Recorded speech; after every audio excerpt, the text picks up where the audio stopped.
ايه رايك في الماتش بتاع امبارح يا عم باسم؟ الماتش زي الفل بصراحة. يا رب. عملنا اللي علينا اه.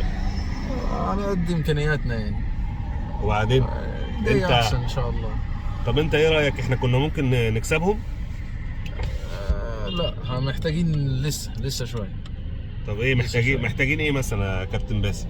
محتاج لعيبة محترفة تكون بتخلص في لحظة. امم. مش لسه هيفكر قدام الجون هيعمل ايه صح. ويضيع فرص سهلة جدا انها كانت تيجي، صح. زي كرة عبد المنعم كده، كرة قفشة. ومحمد شريف، انت محمد هننسى شريف محمد يعني شريف؟ يعني ما فيش غير كرة، يا دوبك كرة شحات هي الحارس اه، صدها. صدها من الزاويه الضيقه. يعني بس فالهجمات اللي تتوفر لك امم. ما تتخلاش عنها بسهولة يعني. انت بتصدق تجيلك فرصة.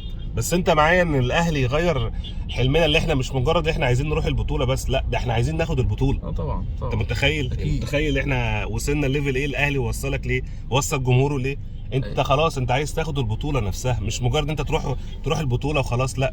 انت حلمنا بدأ يتدرج، اللي احنا كنا في الاول عايزين نروح البطوله، ثانيا حصلنا على المركز الثالث، دلوقتي لا احنا عايزين ناخد الاول، احنا خلاص. انت متخيل الاهلي، قيمه الاهلي وان هو خلاك توصل ليه؟ لينا عودة تاني، ما تقلقش، لينا عودة ان شاء ان الله. شاء الله.